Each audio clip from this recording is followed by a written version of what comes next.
UB entertainments ఈ entertainment రంగంలోకి enter అయ్యి 5 years పూర్తి చేసుకుంటున్న సందర్భంగా యూబీ వారికి కూడా శుభాకాంక్షలు తెలియచెప్తూ as handing over the mic to our one and only mega star Chiranjeevi గారు.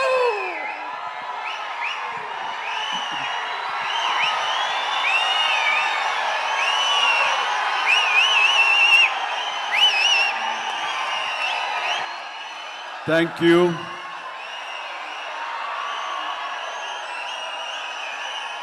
దూర ప్రాంతాల నుంచి,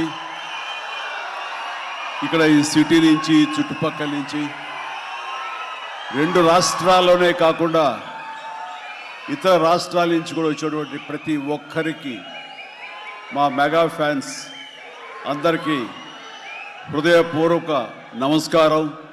అలాగే మీకు నూతన సంవత్సర శుభాకాంక్షలు, అలాగే ముందస్తుగా సంక్రాంతి శుభాకాంక్షలు.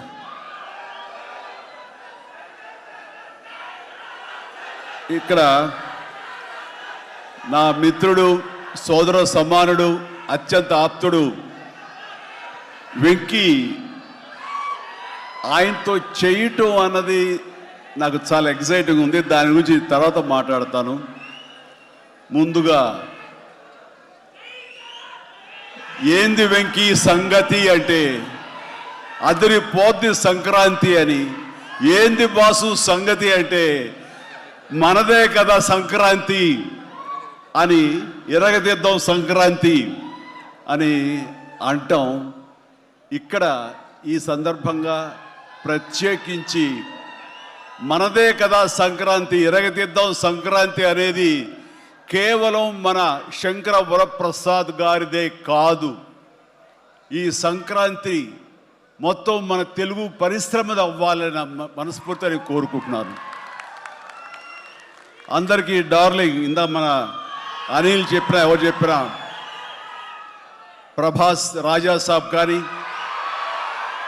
అన్నయ్య అంటూ ఆప్యాయంగా పిలిచే నా తమ్ముడు రవితేజ సినిమా కానీ, అలాగే మా ఇంట్లో సరదాగా తిరుగుతూ చిన్నప్పటి నుంచి పెరిగినటువంటి శర్వానంద్, నారి నడుమ మురారి కానీ, నాకు గురువుగా నన్ను భావిస్తూ నా శిష్యుడిగా ఉన్న నవీన్ పోలిశెట్టి, వీళ్ళందరి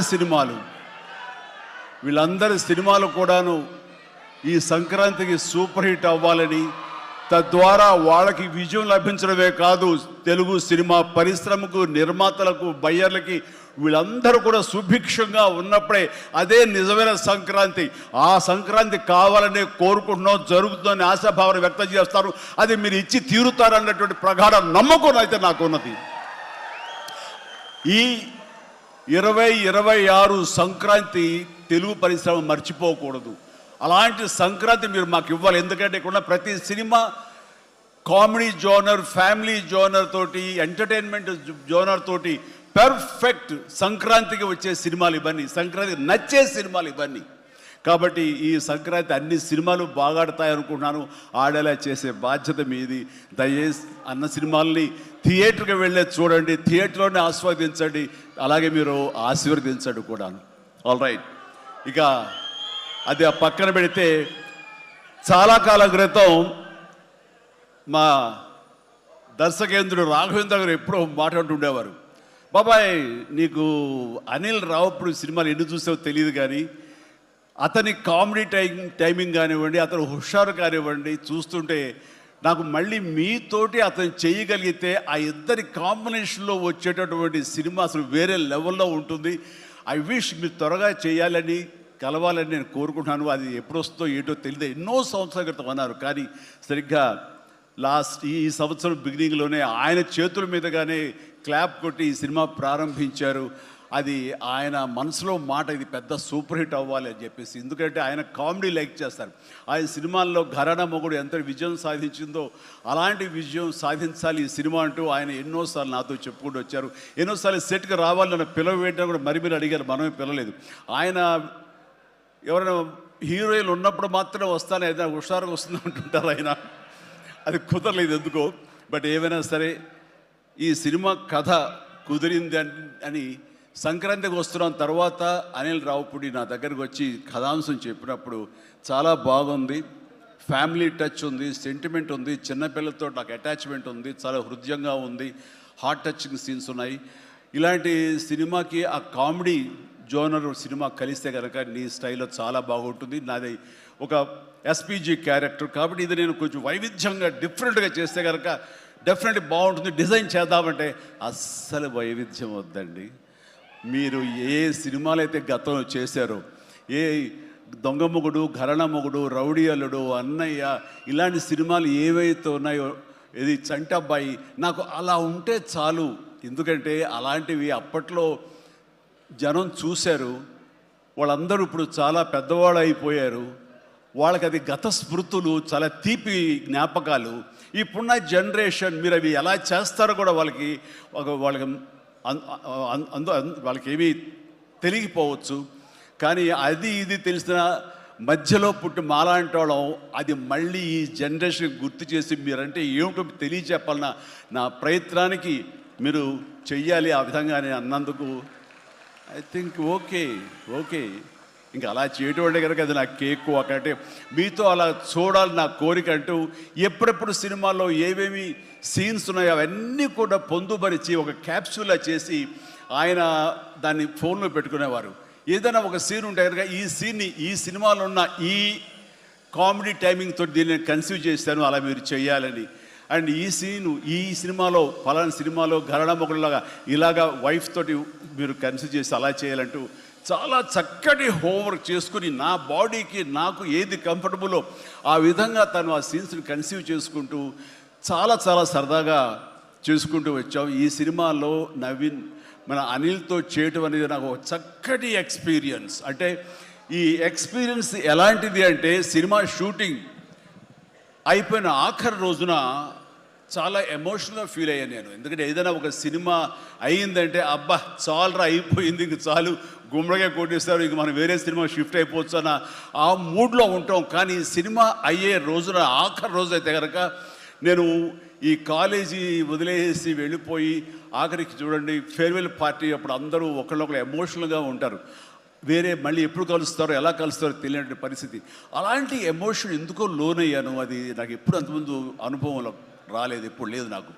అలాంటి ఫీలింగ్ వచ్చింది. అనిల్ ఏంటంటావు అనిల్ అని. ఏమో సార్ నాకు అదే ఫీలింగ్ ఉందండి అని. ప్రతిరోజు ఒక ఎక్స్కర్షన్కి వెళ్ళినట్టు, ప్రతిరోజు ఒక పిక్నిక్ వెళ్ళినట్లుగా సరదాగా జరుగుతూ మార్నింగ్ 9 నుంచి 8 నుంచి ఈవినింగ్ 7:30, 8 వరకు కూడా ఎంత చక్కగా సరదాగా జరిగిందంటే నాకు ఎప్పుడు ఇంత బాగా జరిగిందంటే మరీ పూర్వం ఆ రోజుల్లో వాళ్ళు గుర్తుకొచ్చింది. కానీ ఈ మధ్యకాలంలో ఇంత సరదాగా ఎంత హుషారుగా జరిగిన సినిమాలు అయితే నాకు ఇది చేయలేదు. దానికి ప్రధానమైన కారణం సీన్ కానివ్వండి, అది మేము చేసే విధానం అయితే ఉండొచ్చు, కానీ మా చేత నడిపించిన విధానం, అందరినీ అంత సరదాగా పెట్టినటువంటి అట్మాస్ఫియర్ క్రియేట్ చేసినట్టు ఇది కేవలం అనిల్ రావిపూడికి మాత్రమే చెందుతుంది. అండ్ ఎక్కడ ఏది టైం తెలియనివాడు, ప్రతి ఒక్కరిని on the screen off the screen హుషారుగా ఉంచుతాడు. ఇలాంటి డైరెక్టర్లు దొరికితే కనుక ఎవరైనా సరే ఇలాంటి క్యారెక్టర్స్ చాలా ఈజీగా చేసేయగలరు. అండ్ మరీ ముఖ్యంగా అనిల్ రావిపూడి గురించి నేను చెప్పాలనుకున్నది, ప్రతి ఒక్కరు కూడా తెలుసుకోవాల్సింది ఏంటంటే ఈ సినిమా ఆల్రెడీ సూపర్ హిట్ అయిపోయింది. ఏ రకంగానంటే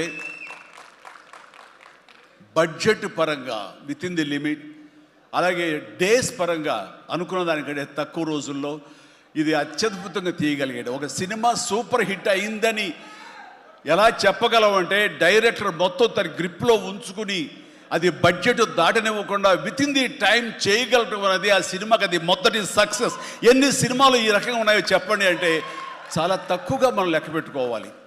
ఆ రకంగా ఇది మొదటి విజయం సాధించింది. రెండో విజయం రేపు 12వ తారీఖున ప్రజల ముందు మీరు నిర్ణయిస్తారు ఎంత ఘన విజయం మీరు మాకు ఇస్తారు అన్నది.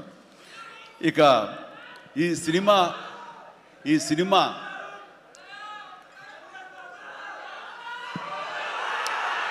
ఓకే, ఇక ఈ సినిమాలో నేను నెక్స్ట్ చెప్పుకోదగిన వ్యక్తి వెంకటేష్, నా బ్రదర్. ఎప్పుడు కలుసుకున్నా సరే చాలా సరదాగా మాట్లాడుకుంటాం. ముఖ్యంగా ఇప్పుడు మీ ముందు తమాషాగా కామెడీగా హుషారుగా మాట్లాడినా సరే అతనితో 1-to-1 కూర్చుంటే చాలా ఫిలసాఫికల్గా ఇన్ డెప్త్ ఇంతటి డెప్త్ వ్యక్త వెంకటేష్. అందుకైనా ప్రతి ఒక్కరు ఎంత పాజిటివ్ మనిషి, పాజిటివ్ వైబ్స్ ఉంటాయి ఆ మనిషి చుట్టూరు అంటుంటారు. నిజంగా అతనితో టైం తెలియదు మనకి.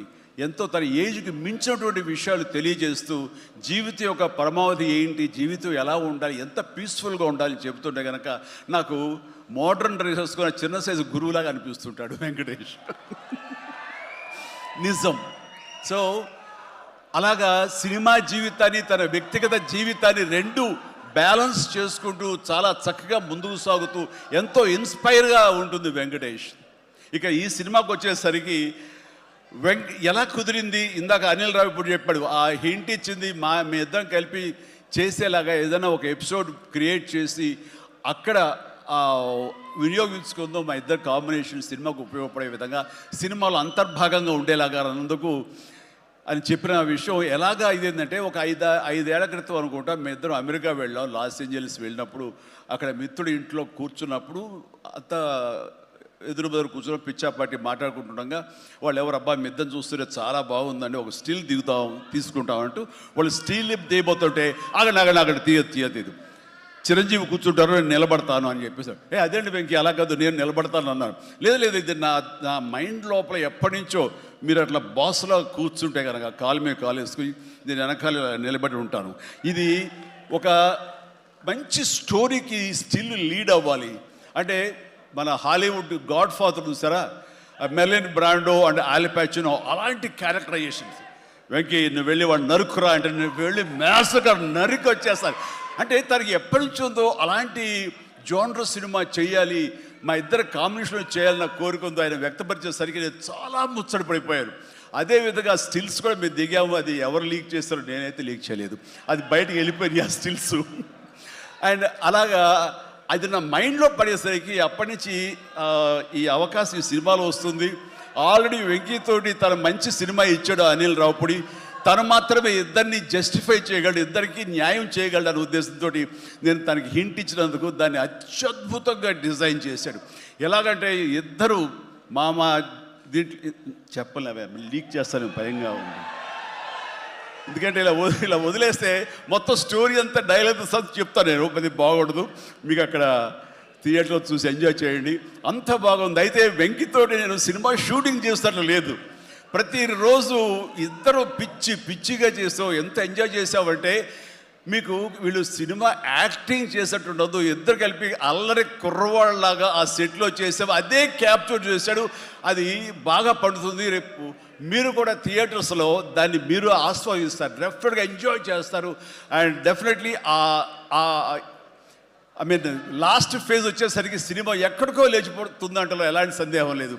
అండ్ ఆ రకంగా ఈ సినిమాకి తన వంతు పార్ట్గా, తన వంతు బాధ్యతగా తను ఒప్పుకున్నందుకు, మేము అడిగినందుకు తను ఒప్పుకున్నందుకు ఈ సినిమాకి పూర్తి స్థాయి న్యాయం చేసి ఈ సినిమా మరో లెవెల్కి చేరుకోవడానికి దోహదపడిన వెంకటేష్కి మనస్ఫూర్తిగా సభాముఖంగా నా ధన్యవాదాలు చెప్తాను.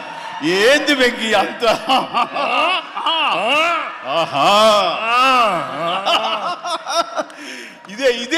ఇదే సరదా. అండ్ నేను చాలా చెప్పను కానీ సినిమా చూస్తే కనుక నేను ఎంత చెప్పినా సరే తక్కువే అవుతుంది, మీరు ఎంత ఊహించుకున్నా సరే అది తక్కువే అవుతుంది. సినిమా చూడండి, మేము చేసినటువంటి 18 రోజులు అనుకుంటా చేశారు వెంకీ. ఈ 18 రోజుల్లో ఒక 7-8 రోజులు సీన్స్, ఒక 5 రోజులు 6 రోజులు సాంగ్, ఇంకా 2 days చిన్న ప్యాచ్ వర్క్. ఈ రోజుల్లో ప్రతిదీ ఎంత అంటే ఇంకా ఎంజాయ్ చేశారు, ఇది షూటింగ్ చేసినట్టు అనిపించట్లేదు. ప్రతి సినిమా ఇలాగే ఉంటే ఎంత బాగుంటుందా అని అనిపిస్తుంది నాకు. అందుకని మనస్ఫూర్తిగా సభాముఖంగా అందరి సమక్షంలో వెంకటేష్కి ఇది మన ఇద్దరి మధ్య ధన్యవాదాలు తెలియజేస్తూ, ఇది మచ్చు తురక.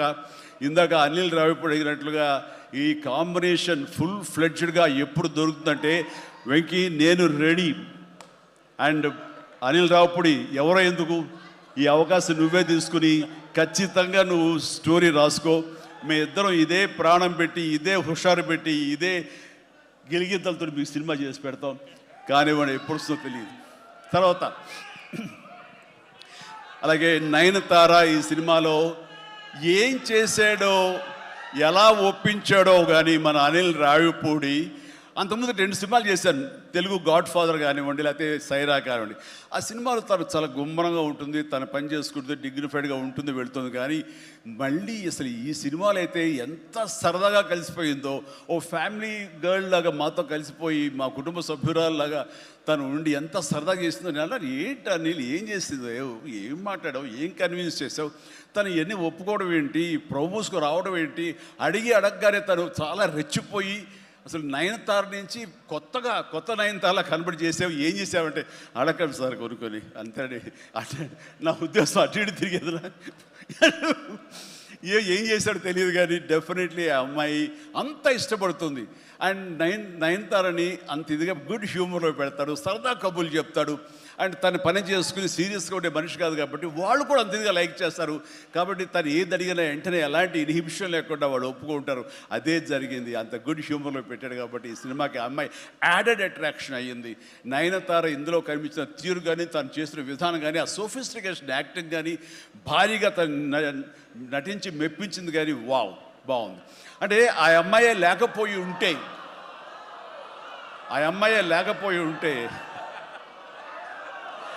వావ్,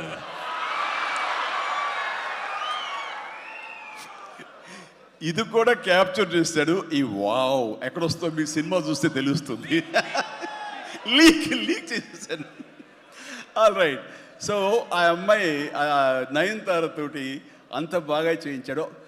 మీ పక్కన మీకు ఎదురు నిలబడి మిమ్మల్ని ఎదుర్కొని ఎవరైనా ఒకళ్ళు నిలబడాలంటే ఎంత అనుకుంటున్నా, ఎంత ఫ్రెష్గా ఉండాలనుకుంటున్నా, వేరే వాళ్ళు ఉండాలనుకుంటున్నా అసలు నాకు తొయ్యట్లేదు, నాకు తట్టట్లేదు, కన్విన్స్ కాలేకపోతాను.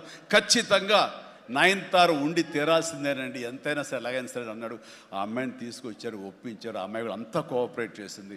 అండ్ నయనతార ఇవాళ రాలేని పరిస్థితిలో ఉంది కాబట్టి thank you Nayanthara, thank you so much. ఇక ఈ సినిమాలో సచిన్ కేల్కర్ క్యారెక్టర్ యాక్టర్గా, అండ్ నాతో పాటు నా టీంలో చేసినటువంటి హర్షవర్ధన్, అలాగే అభినవ్, ఇతర నటీనటులు, అండ్ క్యాథరిన్ కూడా మా టీంలో ఒక పార్ట్ లాగా ఉండి తను చేసి చాలా ఒక నిండుదనం, గ్లామర్ తీసుకొచ్చింది. ఆ అమ్మాయి కూడా అందరికీ ప్రతి ఒక్కరికి నా ముందస్తు శుభాకాంక్షలు తెలియజేస్తాను, అభినందనలు. ఇక ఈ సినిమాలో ప్రత్యేకంగా నేను చెప్పాల్సిన టెక్నీషియన్స్గా వస్తే భీమ్స్ అత్యద్భుతమైన మ్యూజిక్ ఇచ్చాడు, వెరీ ఆర్గానిక్ మ్యూజిక్. కేవలం డ్రమ్స్ తోటో కీబోర్డులతోటో వాటితోటో దడదడలాడించకుండా చాలా శ్రావ్యంగా లిరిక్స్ మాత్రం వినిపించేలాగా ఒకనాటి విజయ సంస్థ వారి సినిమాలు ఉండేవి. అంతా హాయిగా హృద్యంగా ఒక గోదావరి పడవ ప్రయాణంలాగా ఉండేలాగా ఇచ్చాడు. అందుకని మీసాల పిల్లలో ఎలాంటి హడావుడి, ఎలాంటి మ్యూజిక్ గోళ ఏమి ఉండదు. కానీ ఆ ఇచ్చినటువంటి ఆ మ్యూజిక్, ఆ పాటకి లిరిక్స్ అర్థమయ్యేలాగా వినిపించి అందరూ చాలా ఆ శ్రావ్యాన్ని అందరూ ఆస్వాదించారు. కాబట్టి అది అంత పెద్ద మిలియన్స్ని, మోర్ దెన్ 100 మిలియన్స్ దాటి హిట్ ఇచ్చింది. అలాగే తర్వాత వచ్చిన సాంగ్ కానీ, ఇలా సాంగ్స్లో లిరిక్స్కి ఇచ్చే ఇంపార్టెన్స్ కానీ, ఆ ట్యూన్స్ కానివ్వండి, అన్నీ ఇస్తూ ఇంతవరకు నేను ఎప్పుడు చెయ్యనిది, ఇంతవరకు ఆ స్టైల్కి నేను పోనిది ఏదైనా ఉందంటే కానీ ర్యాప్ సాంగ్, ఇందాక చూసిన సాంగ్ హుక్ స్టెప్ దాన్ని కంపోజ్ చేసినప్పుడు నాకు అనిపించింది, ఇది కొత్తగా అనిపించింది, చాలా బాగుందని. అండ్ ఇప్పుడున్నటువంటి ఈ థియేటర్ పల్స్ చూస్తుంటే ఈ సినిమా ఆ సాంగ్ మాత్రం ఐ థింక్ టోటల్గా హైలైట్ అయిపోతే రేపు థియేటర్లో అనుకుంటున్నాను. అది వెరీ గుడ్.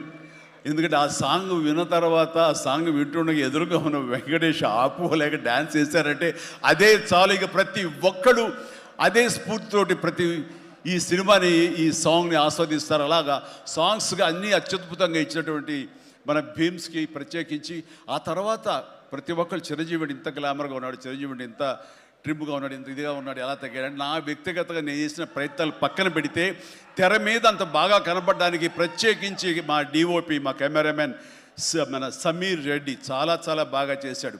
అండ్ సమీర్ రెడ్డితో వచ్చిన ఒక్క చిన్న గొడవ ఏంటంటేనండి, ఒక నిమిషం గ్యాప్ ఇవ్వడు. కూర్చుని కాఫీ తాగుతాం కదా అని ఇచ్చేలాగా మళ్ళీ షార్ట్ రెడీ అంటాడు. ఇక అతనితోటి బహుశా అలా గనక అందరూ ఉండగలిగితే సినిమాలు 100 రోజులు దాటకుండానే ఫినిష్ చేయొచ్చు. అంతటి ఫాస్టెస్ట్ కెమెరామెన్ మా శరత్. అతను ఉన్నాడు కాబట్టి ఈ సినిమా 80-85 రోజుల్లో ఫినిష్ అయ్యింది. కాబట్టి ఆ credit goes to Sameer Reddy. ఇంత ఫాస్ట్గా అయినందుకు, విత్ ఇన్ ద బడ్జెట్ అయినందుకు, ఖర్చు కూడా చాలా తక్కువ. ఇలాంటి కెమెరామెన్ను మిగతా అందరూ అలా ఉండగలిగితే కనుక చాలామంది ప్రొడ్యూసర్స్కి ఖర్చు తగ్గుతుంది. అండ్ అట్లాగే ఇక సమీర్, థ్యాంక్ యూ సమీర్. అందరూ బయట పొగుడుతుంటే కనుక నేను మనసులో నిన్ను పొగుడుకున్నాను. కాబట్టి థ్యాంక్ యూ సో మచ్ ఇంత గ్లామర్గా చూపించినందుకు. ఇక ప్రకాష్, మా ప్రొడక్షన్ డిజైనర్ ప్రకాష్ చాలా చక్కగా చూపించాడు. అండ్ తమ్మిరాజు గారు, అలాగే వీళ్ళన్నీ ఒక పక్కన ఉంటే కనుక అహర్నిశలు అంటే డే 1 నుంచి ఈవెల్ట్ వరకు కూడాను మన అనిల్ రావుపూడి స్టోరీ టీమ్, సాయి, నారాయణ, ఇంకా రాజేష్, ఇలాగ వీళ్ళందరూ ఉన్నారు. వాళ్ళ పేరు పేరున నేను వాళ్ళు పడ్డ కష్టాన్ని కానీ, వాళ్ళు తీసుకున్న శ్రద్ధాశక్తులు కానీ హృదయపూర్వక నా సంతోషాన్ని, అభినందనని, ధన్యవాదాలను తెలియజేస్తాను. వాళ్ళు అంత ఇదిగా ఉన్నారు. ఇక్కడ అనిల్ రావుపూడి గురించి ఇంకొక విషయం నేను చెప్పాలండి. ఏంటంటే అందరం సినిమా తీస్తూ ప్రేమించాలి. సినిమాని ప్రేమిస్తేనే మన యొక్క ఎఫర్ట్స్ తోటే సినిమాని ఆద్యంతో చాలా అద్భుతంగా తీయగలం మనం.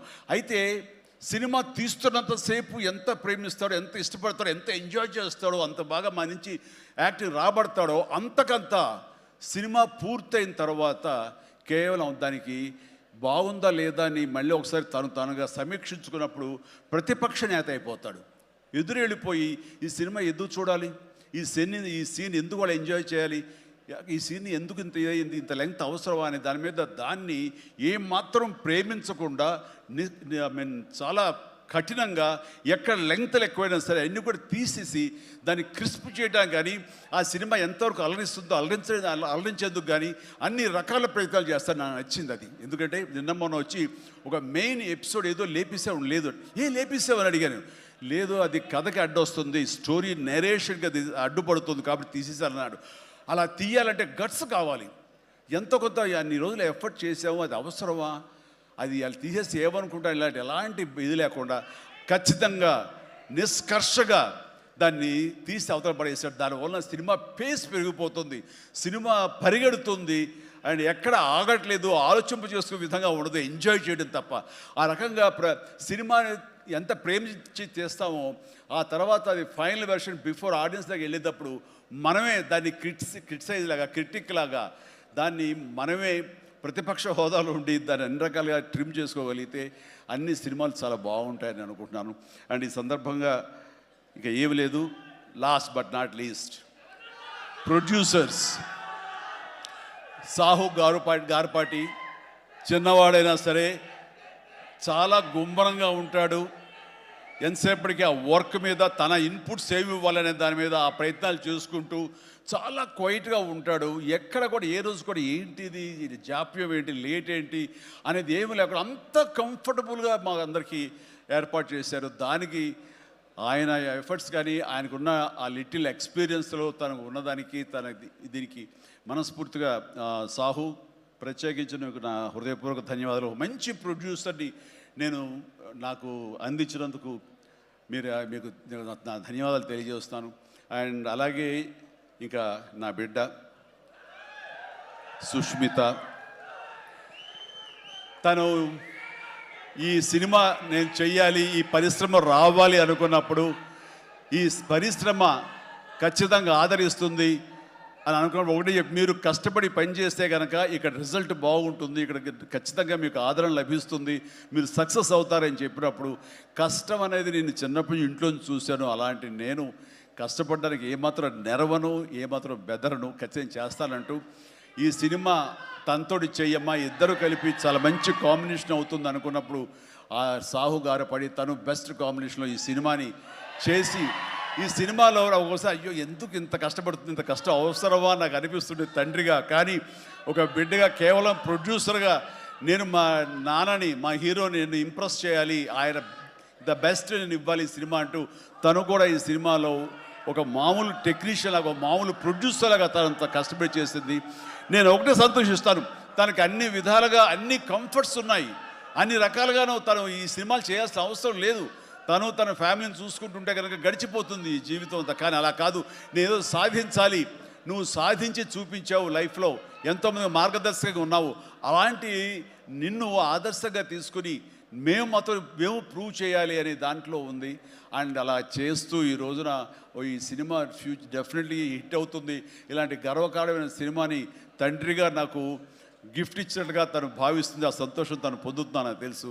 అండ్ అలాగే కాకుండా ఈ రోజున ఈ పరిశ్రమలో నాకు చేదోడు వాదోడుగా ఉంటూ, నాకు భుజం కాస్తూ, అన్ని రకాలుగా నాకు అండదండలు అందిస్తూ, నాకు మరో బిడ్డ ఈ అనిపిస్తూ, అండ్ ఇంటికి పెద్దదైనందుకు ఆ పెద్దరికాన్ని తను సొంతం చేసుకుంటూ నాకు అన్ని విధాలుగా చేదోడు వాదోడుగా ఉంది. అది థ్యాంక్ యూ పాప.